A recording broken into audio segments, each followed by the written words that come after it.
30 more reasons why Modern Warfare 2 is the worst Call of Duty game ever made. Here we go. How they handle dead silence is an abomination. Not only is it not a perk, again, it's a field upgrade that takes forever to activate and also makes a pinging sound that screams, "Hey everyone, I'm silent now. Watch out." The gunplay is so atrocious. You aren't able to shoot straight or even relatively in the same spot because of the heinous and completely uncontrollable recoil. You can't jump shot because the guns aim slower in midair, and the aim down sight speeds are just horrible in general. What's the solution? Oh yeah, sit in the same spot and pre-aim everything, because no gun is fast or accurate enough to compete with someone who's already aiming down sights and firing. This raid camo is super easy to get, and it's easily cooler than the mastery camo. If green isn't your color, it's still on par with it at the very least. The SBMM or EOMM, whatever it is so egregiously awful. I have one good game, then they decide to throw me into the Call of Duty League against the Atlanta FaZe. The tactical camera is straight out of Rainbow Six Siege. I truly love what they're trying to do with making the game more tactical, slower, and thought out. It's really interesting and brain-stimulating gameplay, and oh yeah, I forgot! Call of Duty is not a tactical shooter, and no one uses this shit anyways! Why does it take forever to call in a UAV? Just press the button! This seems like a weird thing to nitpick, but I've already died more times popping a UAV than I've died to Claymores, which is really saying something considering this game is a milsim campfest. Scope flinch is absolutely atrocious. It's to the point where it rewards the player who fires second because just one bullet from an enemy's weapon is enough to make you shoot the clouds. Check out this next-gen UI. I select create match, and it still has me select whether or not I want to create or join a private match. When I select join game, it asks me if I want to create or join a game. So both buttons do the exact same thing, and more notably, not what they're advertised to do.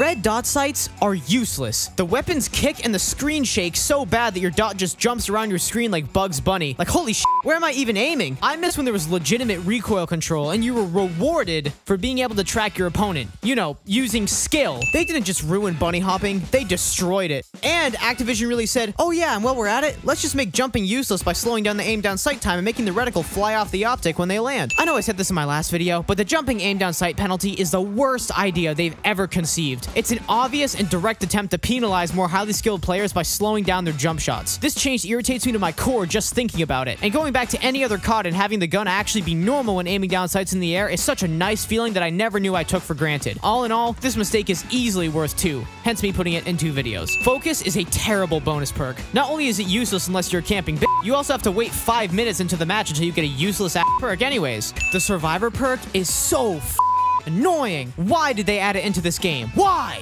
And having to finish off a knocked player in multiplayer isn't even the worst part. Just thinking that you've secured a kill and then realizing that he's still kicking, rezzing himself, and having to waste precious ammo killing him is one of the most irritating things in the game. But wait, there's more. Whoever finishes the knock guy gets the kill, not the one who knocked him. I've been screwed out of multiple kill streaks because of this dumb mechanic. Seriously? You know what else is so supremely irritating? Shock sticks. These things are such a pain in the neck. You don't even have to be able to aim to use them. Just throw them remotely near someone and congrats, you've secured yourself a free kill. This game has got to have the worst mouth breather fan base that says it's a skill issue every time someone mentions something that is blatantly wrong with the game. Like not being able to aim down sights quickly while jumping, slide effectively, control recoil, hear enemy audio, use dead silence without alerting the whole lobby to your presence, play on horrible maps with unmanageable sight lines, and getting consistently horrible hit detection is definitely a skill issue, and not just a huge problem with the game. If you use the perk Strong Arm, tell me why. This is the most useless perk in the game. Even more useless than Final Stand, Survivor, whatever it's called. They were just running low on ideas, so they straight up copied Fortnite. The weapons just look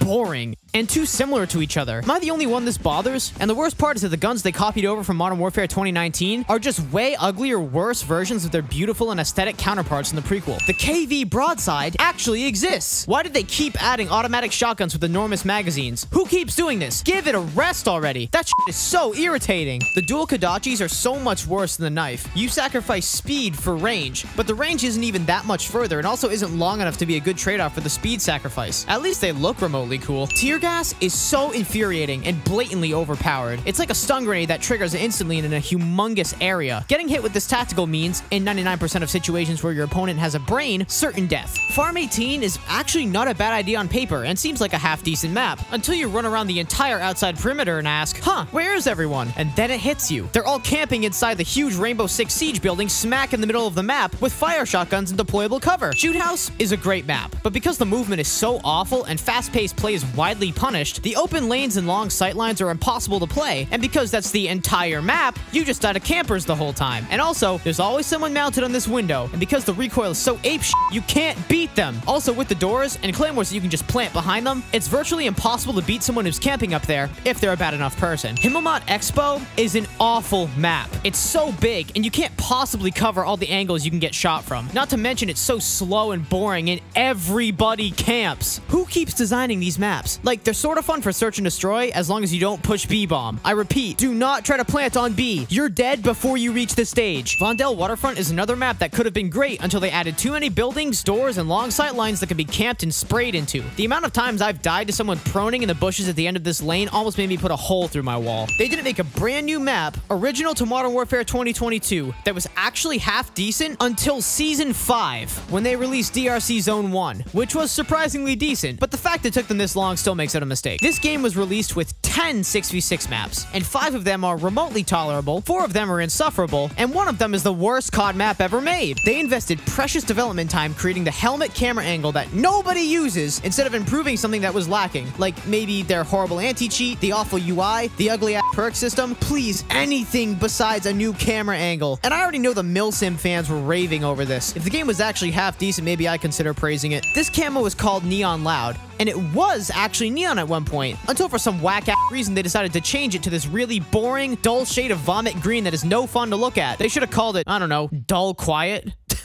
I don't know, man. The Riot Shield has to be one of the most infuriating things to fight against. There's a few key scenarios, and one of them is guaranteed to happen. First, they'll try to jump around them, and they'll just hit you twice, and you'll die for some reason. Second, you'll stall them, and then get shot by their annoying-ass teammate. Or, assuming you carry thermites and drill charges, their only hard counter besides a rocket launcher, you may get lucky enough to kill them if you don't miss. Why is this in the game? It's been in every Infinity Ward title, and it's been just as insufferable every time. They added a mechanism that tells you how many shots were hit and how much damage you took. This would be really helpful if it wasn't conveniently right after the accusations about the patents and skill-based damage came out and people were exposing them with weird clips. That seems a bit sus to me, because in the kill cams and in real time, I seem to die in less than 100 milliseconds to a bot player who happens to shoot his SMG in my general direction, and the bullet count just feels unrealistic and fabricated compared to what actually happened.